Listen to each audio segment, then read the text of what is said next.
say you're concerned about saving the ship, but in fact, isn't it true that you did not follow your own company's orders, which said, tell the JB John to do everything possible to get away from that coast? You didn't ask Captain Griffin if he had engine power, and you did not ask him to lower his anchors, did you? I did ask Captain Griffin repeatedly about his engines and about his rudder, and in neither case was I given any information, and this is information which I dearly needed.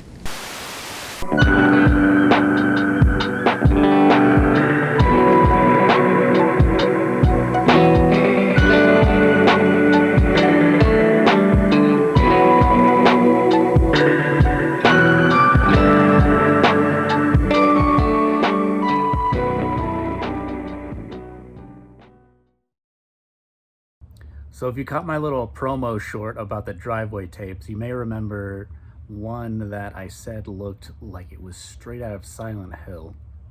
And I figured, why bury the lead? Just right off the bat, let's check it out. So, as you can see, it's not in the best condition. This label, though, definitely, I think, was what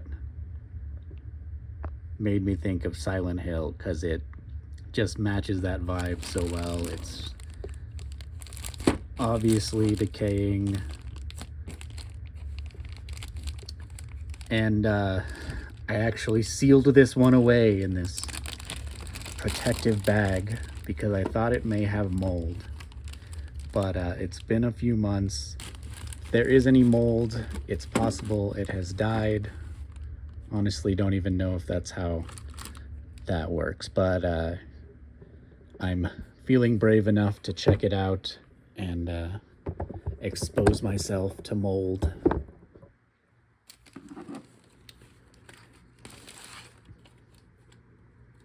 I think this was the spot I was worried about, but on closer inspection, that just looks like probably not even mold. I'm just gonna try cleaning it with some isopropyl alcohol.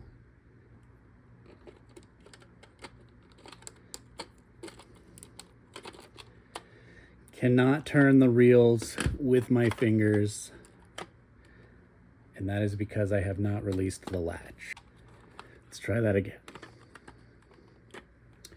Still having a really tough time turning the reel with my fingers. That is a bad sign. You know, I might just try to reshell this whole thing, honestly. All right, I've got this Denise Austin extra light workout tape, which I will now sacrifice so that we may transplant our mystery tape. So deshelling a tape is pretty easy. There's just 5 screws, as you can see. And when you open it, you want to release the top and make sure it's face up like this, because there are parts that will try to run away if you do it any other way. These little guys will jump right off and you'll never find them again. But just slip the tape out, get that out of here, set this aside. We'll extract our mystery tape.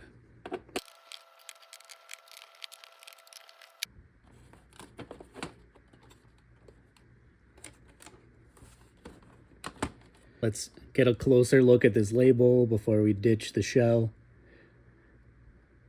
Group 10, R. Bruce Phillips, Denver office. Then Bruce Phillips,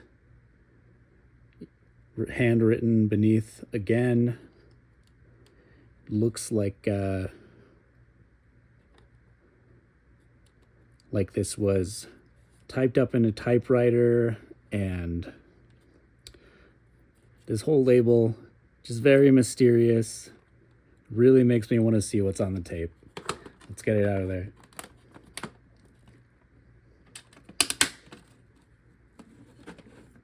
So we have this problem spot here. Just gonna inspect a little bit more of the tape. So far, the rest of it's looking pretty okay. Let's try to wipe it down with some IPA. Look at that. It's gross as hell.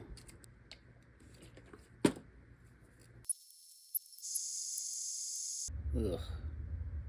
Look at that.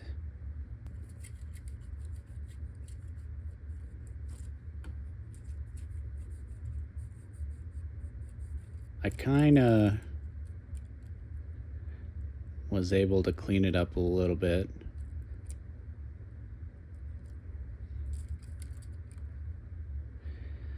I think I'm just gonna send it.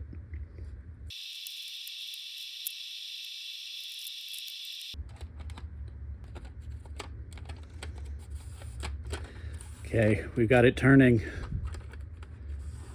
I think we're in business.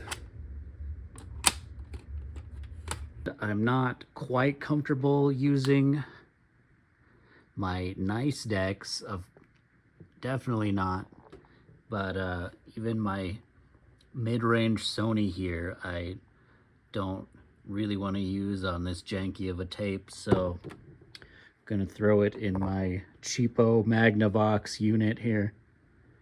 Let me get that hooked up.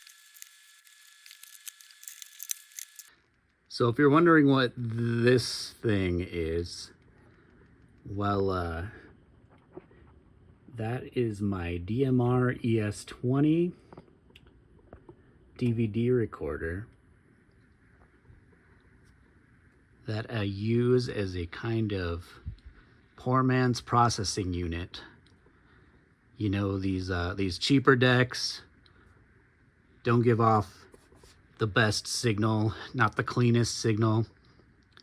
So this guy takes that and it gets it about 90% of the way to what you'd get out of one of these primo SVHS decks at a fraction of the cost. I picked this one up for 30 bucks on eBay. Had to replace a belt to get it to work as it was non-functioning, but it has been a workhorse ever since.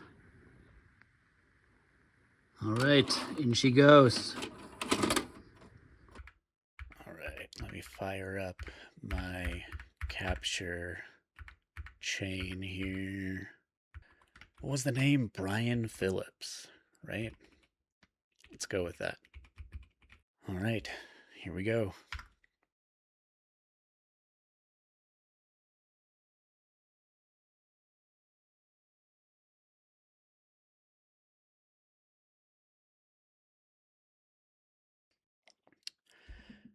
Seems like no matter what I do, it's gonna glitch out here, and I'm not gonna stop it again. So let's fire it up one more time.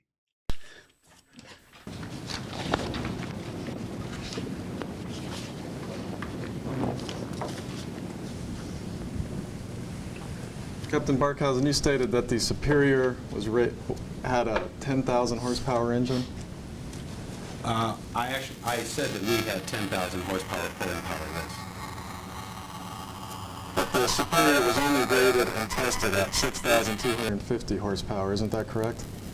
6 years Come prior on, to that. get the picture back. And you've never had the Superior tested to actually confirm the fact that it has a 10,000 horsepower capability, is that correct? No, sir, I haven't. So on the day in question, when you went to assist the JB John, you were not sure if you had 10,000 horsepower capability, isn't that true?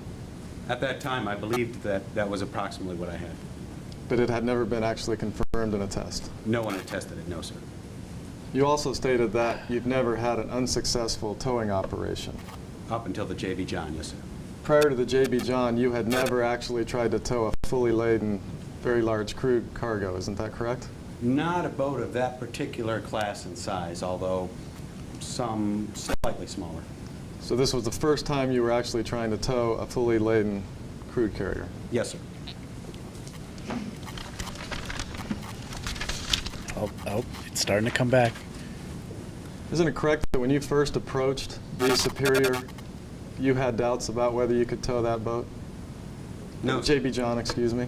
no, sir. At that time, I believed that I would be able to tow the boat. And subsequently, when you actually attached the line and attempted to tow it, then you discovered that you did not have adequate power? I knew that I wouldn't be able to turn it into the wind. Yes, sir.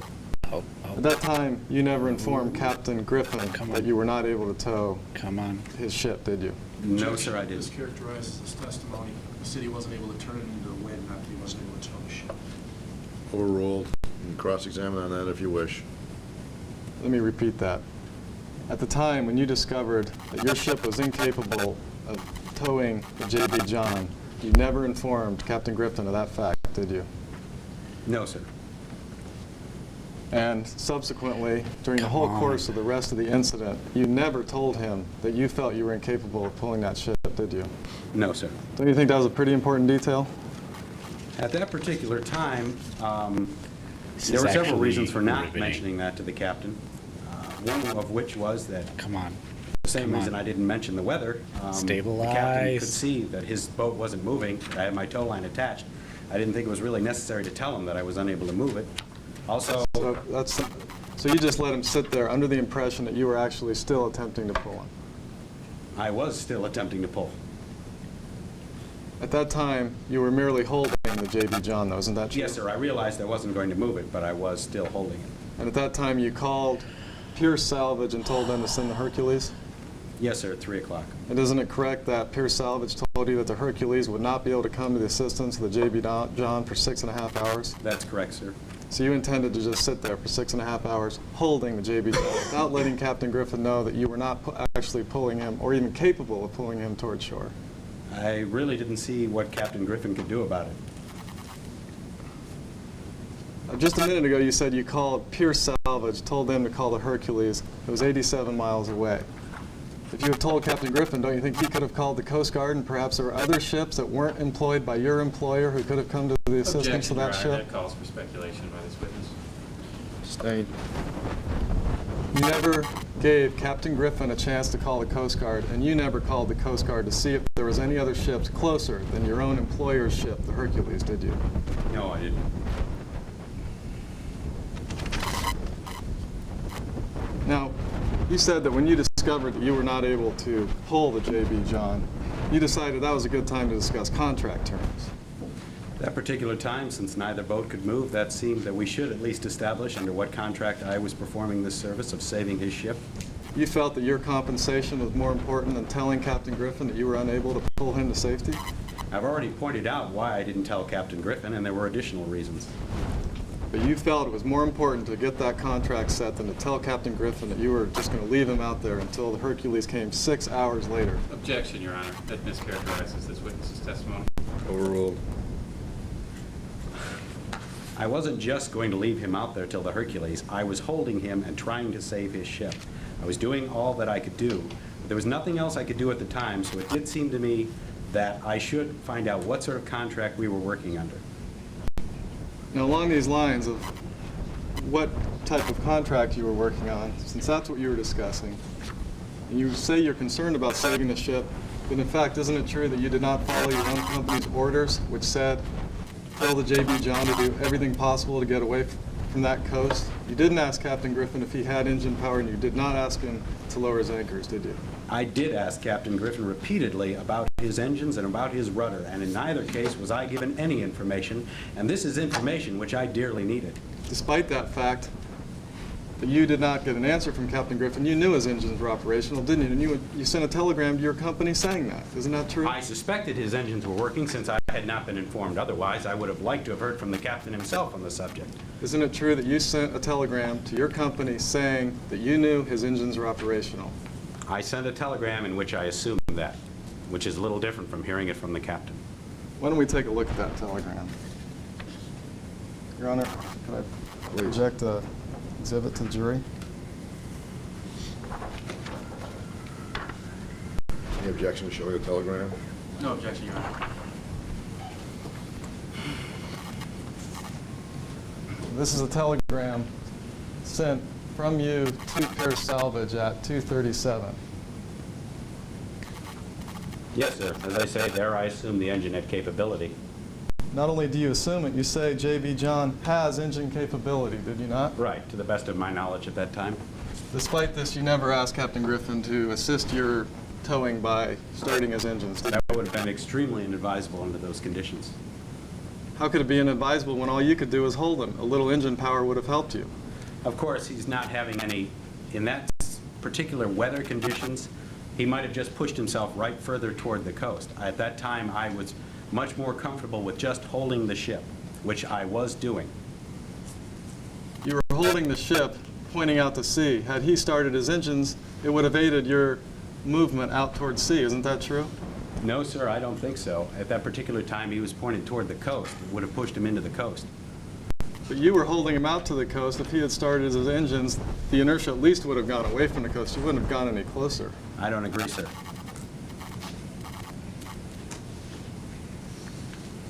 Now, isn't it true that after this telegram at 3 o'clock, while you were negotiating this important contract, which was much more important than anything else, your company telegraphed you and told you to tell Captain Griffin to do everything in his capability to get away from the coast?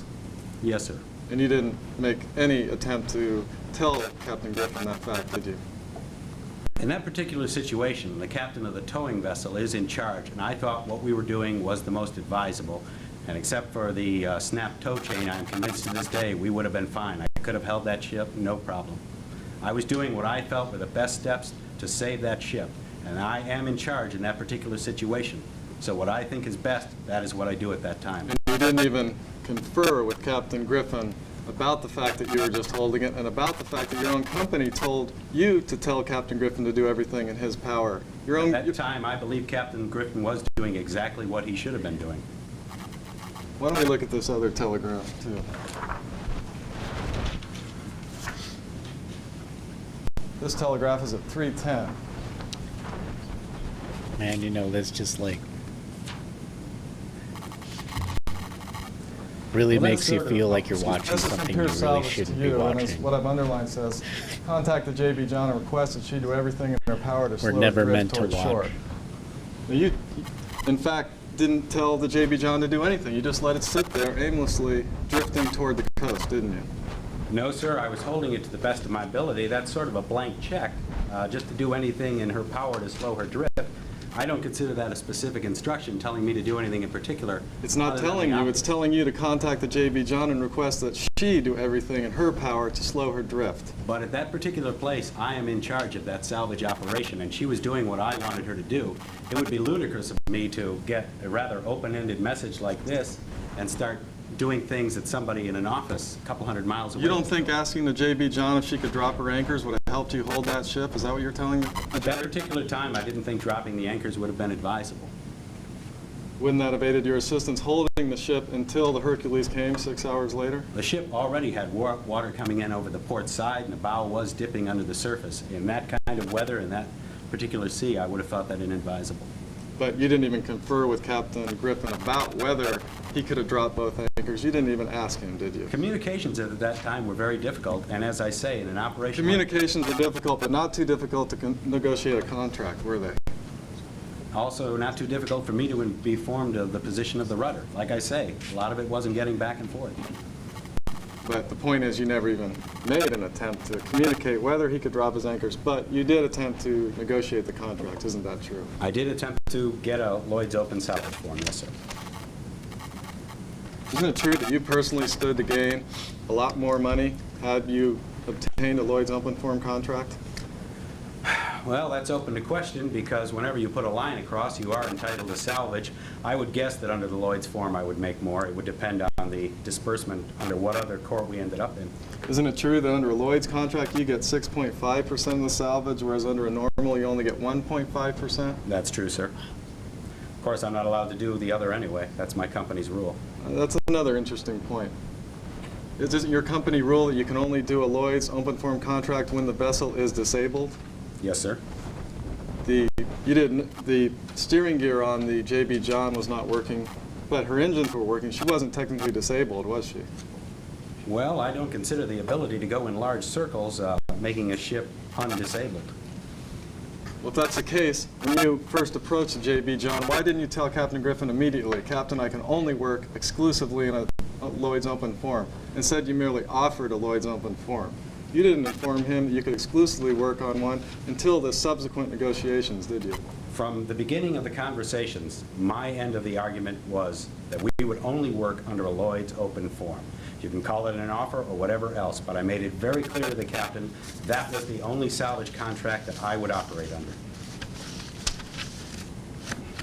I believe in your deposition that you took in this case, if you remember that, your testimony is that you offered a Lloyd's open form. You told Captain Griffin, it is our practice to work under a Lloyd's open form. There's a big difference between practice and the exclusive right to enter into that contract, isn't there? Well, you can quibble with the words, but I believe that my intent was known to the captain. At no time did I say that I would be interested in any other kind of a contract.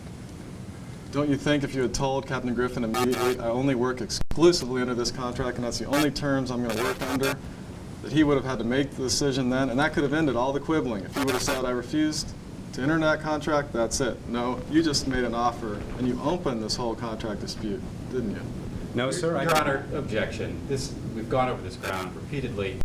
If the counsel is quibbling over the word exclusive and offer, we request that he move on to other topics and stop badgering the witness about the Lloyd's open form contract. Your Honor, I think the difference between those two words is extremely important, and he does not use that word, interestingly enough, in his deposition until after he found out he couldn't tow it, and then he tells him it's exclusively the only contract I can enter What are the into. grounds for your objection? The grounds for my objection are that this question is, this particular question that he just asked was compound, but in particular. The question is compound, restated. If you had told Captain Griffin immediately, I only work on exclusively work on the basis of a Lloyd's open form contract, and that's it, couldn't you have ended the whole dispute right there? There would have been no dispute. You could have turned around if he denied you. Objection, Your Honor. Speculation. Overruled. Well, not knowing Captain Griffin very well, I don't know what he would have done under that particular situation. I do know that to the best of my ability, I let him know from the beginning that it was only going to be a Lloyd's open contract. But you didn't tell him it was a take it or leave it deal, did you? You just said, I'm offering a Lloyd's open form. That's our practice. I didn't use your particular words. No, sir, I used mine. And there was room for interpretation in those words, as you admit. Oh, I suppose there's always room for interpretation. What did you know about the chain that broke? At that particular moment, Subsequently, after the chain snapped, it's an 8-meter chain, Panama Fairlead. I believe the 4th link broke. isn't it true that Pure Salvage has no records indicating when, if ever, that chain was ever inspected by Pure Salvage? As far as I know, there are no records to that effect. And isn't it true that you have no idea when the last time that chain was actually inspected? My recollection is that that chain is about 2 years old, so since then I can't mention any time when I know it was specifically checked. And your recollection is just based on your belief. You have no actual proof of that, do you? I have no written data, no. So that chain could be 10 years old for all you know. Not in my opinion, sir. But you have no basis for your opinion because you just admitted you don't know how old the chain Well, is. it's based on my memory and my experience. So that chain could have been defective. Chain could have been defective. Yes, sir, that's possible.